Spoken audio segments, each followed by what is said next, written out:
CJ Stroud has two elite traits as an NFL draft prospect: throwing the ball deep and throwing the ball on the move. In fact, he might be the best prospect in the last 2 decades at making these plays. This first play comes against Maryland. The ball is on the right hash mark and the Ohio State offense is a balanced formation, with 2 receivers to the left and 2 receivers to the right. He's going to connect with his slot receiver who runs a sideline route against man coverage. The defense pushes him towards this receiver by playing 2 safeties in zone coverage, but both are aligned inside before the snap and don't gain depth or widen after the snap. It's an unusual play call that exposes the sidelines to single coverage. Stroud reaches the top of his drop and settles in a clean pocket. We can see at this stage of the play that there is a triangle of defenders surrounding one receiver in the middle of the field. The underneath defender is about to turn around to leave the receiver to the 2 safeties. That receiver is definitely not coming open. Stroud never even looks at him. His eyes are outside from the start of the play as he waits for his slot receiver to get to the outside and deep enough into his route so that he can be thrown to. At this point, we have to note where Stroud is standing as he releases the ball. He's on the edge of the hash mark zone. He's just inside the right hash mark. College football hash marks are much wider than NFL hash marks. This means throwing from the right hash mark deep to the left sideline is a monstrous throw, a longer throw than it would be at the NFL level. Stroud is 7 yards behind the line of scrimmage when he lets the ball go. When the ball drops perfectly over the shoulder of his receiver, the player is 31 yards downfield. If Stroud was standing next to the sideline when he was releasing this ball, he'd be making around a 40-yard throw. Football fields are a little more than 50 yards wide, so he's about 30 yards in field. With that angle, the throw is covering probably more than 55 yards in the air. Here we switch to a play against Georgia. The offense motions a receiver from left to right before the snap. Since the defender trails him across the field, the quarterback is expecting man coverage. There are only 4 defenders on the defensive line and none of the linebackers are threatening to blitz at this stage of the play. But the Georgia defense is going to send the weak side linebacker. That's the linebacker to the opposite side of the running back and the tight end. With that defender blitzing and a single high safety behind, the defense is playing cover 1. Ohio State are going to use a 7-man pass protection, a play fake, and relocate Stroud deep behind the line of scrimmage after the snap. He has 3 receivers running routes downfield, a wheel route to the bottom, a crossing route through the middle, and an outbreaking route at the top of the screen. Stroud executes the play fake and runs back to his spot rather than dropping back. He knows the routes need time to develop, so he doesn't have to be set to throw at this stage of the play. When he settles in a throwing motion, you can see that he doesn't have to manage the pocket, and he is not close to any of the pass rushers the way he would be if he had settled inside the pocket on a normal drop back. He takes advantage of this time to look for his deep crossing route who's breaking his route towards the sideline between the 2 defenders downfield. Stroud's front foot is on the 20-yard line, and because he sprinted back at an angle, he's now close to the right hash mark again. Stroud releases the ball just before he's hit from his blind side. His throw is accurate and leads his receiver away from the trailing defenders. The receiver is 30 yards away by the field measures, but again, since the receiver is outside the numbers to the left and the quarterback is on the right hash mark, this is more likely to be a 50+ yard pass that Stroud makes with ease. Stroud's arm strength helps him to control the ball placement of his passes downfield. He doesn't have to overextend himself in his throwing motion, so he has greater command on the throw. This allows him to attack small windows when receivers are working against tight coverage deeper down the field. So if your receivers struggle to get open, he can always throw them open. Ohio State quick snap the ball here, which catches both the Penn State defense and the cameraman off guard. Penn State are aggressively playing the run with a single high safety and a front 7 tight to the line of scrimmage. The alignment and play call isolates the cornerbacks with the receivers in man coverage outside. All of the space is to Stroud's left and he has a vertical route there to attack it. During his drop back, Stroud holds the deep safety, but the quick snap caused the blown coverage in the front 7, so the deep safety has to cover for that in the middle of the field anyway. That means the safety can't cover across the field to any degree. He's not a factor. Stroud's receiver gets a step in behind the cornerback, but he's not able to separate from there. The defender is on his back as the ball arrives. He reaches over to try and disrupt the catch point, but the ball is placed out in front of the receiver perfectly so that he can't reach it. Again, we see Stroud show off great velocity and control of trajectory on his throw despite the ball going deep downfield. Most quarterbacks can't do this. Although the angle here isn't as significant as previous throws, Stroud releases the ball from the 50-yard line and his receiver catches it at the 10-yard line. It's a huge throw and a huge gain. Deep shots, especially sideline shots, typically come against single high safeties or aggressive blitz designs. On this play, the Maryland defense doesn't show a blitz before the snap, but all 6 defenders in the defensive front will attack the pocket at the snap. Ohio State counter this by keeping their running back in as a 6th blocker. Behind the blitz, the safeties are going to rotate so that the slot receiver at the top of the screen is covered. This means the safety at the bottom of the screen moves to the middle, away from the vertical route wide to Stroud's right side. Stroud immediately looks in that receiver's direction. He's blanketed in coverage so much so that the defender is called for pass interference. Still, Stroud manages to fit the ball into a window where the receiver can make a one-handed catch into his chest, the only window where the ball could be completed. The other elite trait that Stroud exhibits also involves his arm talent. His comfort hitting deep balls is matched by his comfort throwing on the move. Notre Dame are going to disguise their coverage on this play to fool Stroud. Before the ball is snapped, they show 5 down linemen in position to rush the passer. There's a single high safety and defensive backs across the field are in man coverage alignments. But this is just the look they're selling to Stroud.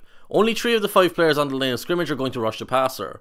One edge rusher is going to take the running back in man coverage, while the other drops into an underneath zone alongside the off-ball linebacker. With 2 underneath zones and a deep safety over the middle, all of the defenders in man coverage can overplay outside leverage. That means they can usher the receivers towards the middle of the field.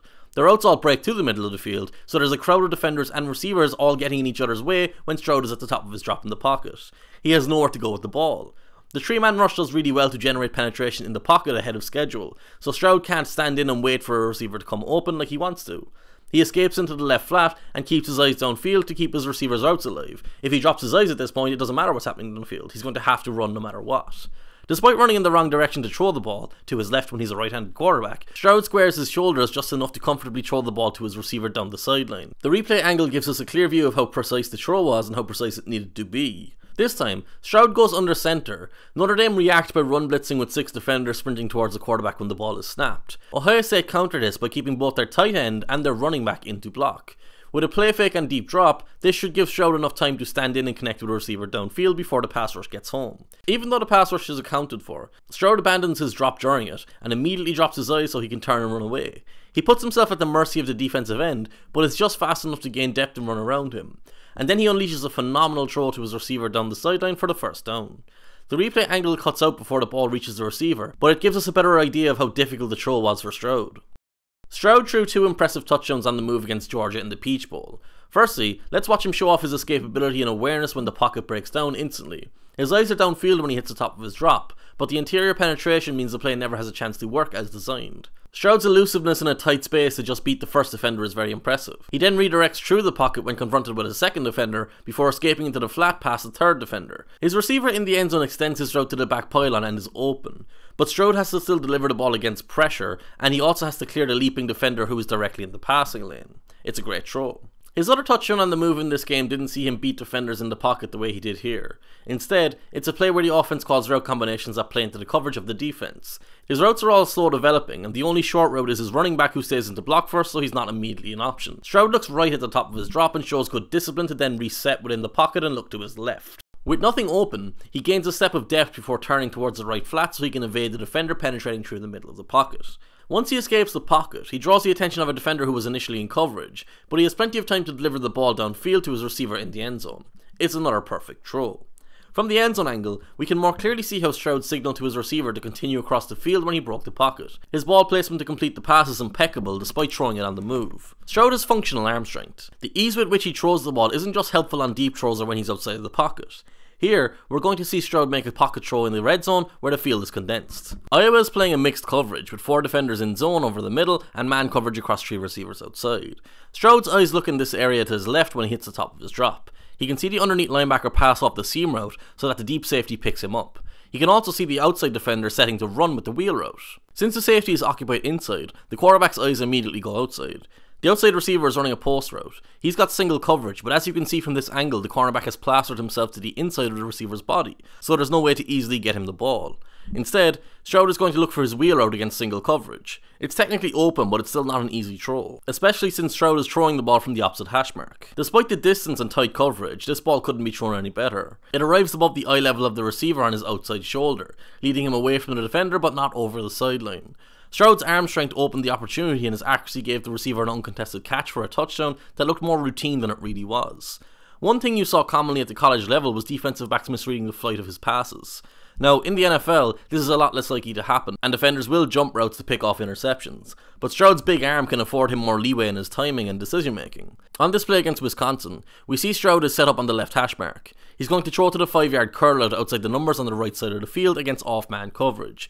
This is an inherently dangerous throw that invites the cornerback to undercut the ball because of how long it takes to travel from quarterback to receiver, and because it's going across the field rather than downfield. The Wisconsin cornerback gets in a great position to intercept the ball, but the velocity on the throw never eases off. So instead of him catching the ball and running to the end zone for a pick 6, the receiver can instead turn upfield for the first down, and the cornerback has been baited out of position where he could have tackled him to stop him. Now let's put Stroud on the right side against Notre Dame. The defense blitzes this time, so the defensive backs are all anticipating the ball coming out quickly. Stroud obliges us to do that by catching the snap and quickly looking to throw it to his receiver wide of the numbers on the left side. That receiver is facing aggressive press man coverage. He runs a good route, but the defender is coming down hard on his inside shoulder as the ball arrives. But again, the velocity of the throw from start to finish means the defender is trapped inside as the receiver gets free outside. And this time, the play extends all the way to the end zone for the touchdown. Stroud's arm strength made that possible. While those are his strengths, there's a lot to be concerned about with Stroud's projecting to the next level too. Like the other Ohio State quarterbacks who came before him, Stroud ran an offense in college that barely resembles what he'll have to do in the NFL. It's a combination of factors that creates this situation, from scheme to the relative level of talent that Ohio State has compared to most of their opponents in a given season, to college football just being inherently different to the NFL. One of the big questions for Stroud will be how he handles playing in condensed pockets more regularly. The specifics of the play design on either side of the ball don't really matter here. All you need to understand is that the defense sends 4 pass rushers and the offense has 5 offensive linemen in pass protection. The most typical pass rush versus blocking numbers you're going to see in the NFL. But there's nothing typical about the pocket that Stroud ends up working in. When Stroud hits the top of his drop, not only does he have plenty of time and space to operate in, but none of the defensive linemen are even close to his depth in the backfield, never mind his position inside the pocket itself. He makes as if he's going to throw it to the right flat, but pulls the ball back quickly to then turn his eyes to the middle of the field. During that time, the defensive ends didn't get closer. In fact, they moved further away while the interior pass rush remained non-existent. There isn't a pocket around Stroud. It's essentially 7-on-7 because the pass rush doesn't factor into anything that Stroud is doing at all. You see more pressure in the NFL against 3-man rushes when the offense keeps an extra blocker in, so it's 6 versus 3. Stroud eventually gains depth for no particular reason and then throws to the flat. When he releases the ball, the defenders are still more than a second away from reaching him. Despite all this time, Stroud throws to a covered receiver for a loss. He couldn't find an open option or wait until the one came open. While Stroud put up big numbers in college, that's not an indicator of success at the next level. Stroud tends to show great inconsistency when he's asked to do more than just catch the ball and throw it to his first read. He's a very similar quarterback to Derek Carr in that regard, as well as the fact that they both have great arm talent. So when the defense gives him a simple play, he'll make it. This is a perfect example where the secondary doesn't line up on first down line properly. Instead, they line up too deeply on 4th down to play effective off-man coverage against a slant route. And considering the difference in talent between the Ohio State receivers and the college defensive backs, this is far too easy for the quarterback. But when it's not this simple, Stroud becomes erratic. Wisconsin's defense is going to rush 4 and drop everyone else in the zone on this play. But for the purposes of our analysis, we need only watch the edge rusher at the top of the screen. He is going to get a jump off the snap and turn the corner to pressure Stroud at the top of his drop. Stroud looks in his direction when he catches the snap and shows good awareness to relocate up in the pocket. He only takes a step, but had space to take more if needed. He brings his eyes to the middle of the field and releases the throw looking for his crossing route. The receiver is open, but Stroud can't hit the window. And it's not just that he can't hit the window, he overthrows his receiver by at least 5 yards. This is not a lot of pressure. In fact, it's the bare minimum to even qualify as pressure. It's a single point of penetration off the edge that the quarterback can see in his time and space to react to. He didn't have to speed up his process or mitigate multiple points of penetration to get the ball out. This is another play from the exact same game against Wisconsin. Stroud executes a straight drop back with routes breaking to different areas of the field. The defensive line is going to only rush 4, but they're going to loop their left side defensive end around the 2 defenders inside of him and have those defenders crash hard in the opposite direction. This move doesn't work to get the defensive end to the quarterback as it's designed to, but it does lead to the right side defensive tackle getting into the face of Stroud at the top of his drop. Again, this is a minimal level of pressure. It's slightly more than the previous play because it's interior pressure and it's present as Stroud releases the ball rather than edge pressure that he could evade. But it still shouldn't lead to a wild overthrow the way it does. Stroud tries to hit the deep out route between 2 zones and winds up overthrowing his receiver so that the deep defender drops an interception he should have caught. Ohio State blew Wisconsin out. This wasn't a difficult game for the offense. Yet Stroud still had so many plays that suggest potential red flags. He's going to deal with another low degree of pressure on this play that leads to a mistake. The defense is showing a 3-man defensive line with a 4th potential pass rusher standing on the edge to the quarterback's left. Stroud has 5 receivers spread wide, so he doesn't have an option to keep in a 6th or 7th blocker this time. You can see his eyes go in the direction of the 4th rusher during his dropback. By itself, this is a good thing. He's diagnosing the pass rush to better understand the time he has in the pocket and the setup of the coverage behind it. But it appears that Stroud reads this defender as a blitzer and not as a 4th pass rusher. This changes his expectations of what the coverage is going to be. So when he reacts to the backside pressure and steps up in the pocket, he follows up by throwing the ball straight into coverage. His specific ability to move into the pocket and react to pressure is pretty good. He's not a crazy athlete or anything like that, but he's aware of what's coming and is fast enough to get away from it. The execution after that point just falls apart too often to be confident that he's going to be effective. And it's not just moving him off his spot. His effectiveness plummets when he has to come off his first read in clean pockets too. This play should result in a touchdown. The offense is attacking the narrow side of the field where they have 3 routes working together. a running back in the flat, a tight end on a wheel route down the sideline, and a tight end working the seam. It's hard to know exactly what coverage the defense is playing because they're all over the place once the ball is snapped. Nobody covers the running back or the seam route ultimately. Stroud sees the single high safety before the snap and knows he can encourage him towards his receiver in the right seam. With the route combinations to his left, that should mean the left seam route is open for a touchdown. The speed with which Stroud transitions from looking to his right to throwing to his left tells you that he was never really looking for a receiver on the right side. His look-off was successful as it created a window for his tight end in the end zone down the left seam. This would be considered a huge window in the NFL and a relatively tight window in college. While Stroud did everything right, his execution of the pass suffered for it and he overthrew his intended target, causing an incompletion and getting his tight end hit for good measure. He should have been able to put this ball on the body of his receiver to score a touchdown and protect him from the hit. It wasn't the only time he got a teammate hurt unnecessarily in this game. On this play, the defense are going to send a 4-man rush with the fourth rusher being the off-ball linebacker from the middle of the field. The rest of the defense will play zone coverage, apart from the outside cornerbacks who are in man. Stroud's eyes are holding the deep safety during his drop back, and once he hits the top of his drop, his eyes turn away to the right side where he has a receiver running a post route. Stroud has again done everything right here, but despite having a clean pocket and an open receiver, he overthrows his target so that his receiver takes an ugly hit in midair. The quarterback doesn't drop back and pick apart the coverage over the middle regularly in the Ohio State offense. Since they are one of the best production lines of skill position players in college football, they can build an effective passing game off of screens, shot plays, and quick outside route combinations to protect the quarterback. When Stroud did work the middle of the field, he had a tendency to miss high and throw the ball with very high arcs even when he completed passes. Here we see him drop back against Iowa when the defense uses a slot corner blitz. The blitzer comes from the top of the screen, so the safety to that side rotates down, and the opposite side edge rusher drops into a zone over the middle. Stroud doesn't look the safety off this time. He wants to hit his receiver running down the right seam, but there are two defenders in the passing lane between him and his target. From the end zone angle, we can see how Stroud accounts for those defenders with a high arching pass, but it's too high. His ball sails over its intended target and goes to the hands of the safety, who was never held at the beginning of the play. Stroud has too many of these plays where he shows little to no awareness of the coverage he's throwing into. This was another game where Ohio State blew out their competition, but the quarterback was still making concerning plays. That first dropped interception was costly as it came when the score was 0-0. This dropped interception was less costly because Ohio State were 37 points up. But while it wouldn't have been costly in the context of the game itself, it's actually very concerning in the context of his NFL projection. It's 3rd and 1, but the score means Stroud has no reason to throw the ball. He can take a sack, throw the ball away, or do anything he wants really that doesn't lead to a turnover or potential turnover. The Iowa defense is flat to the line of scrimmage anticipating a running play with 9 defenders in the box and cornerbacks isolated outside. They're daring Ohio State to throw the ball. The offense takes it there and smartly keeps 3 eligible receivers into pass block against any overload blitz that comes from the crowded front. They're using a man-beating slant-fade combination with their 2 outside receivers. Stroud wants the underneath route because it's the easier throw. That's smart. But he appears to look at the receiver in his route rather than survey the defense. That means he never sees the defender dropping into his passing lane. This is what Stroud thinks he's throwing into. And this is what he's actually throwing into.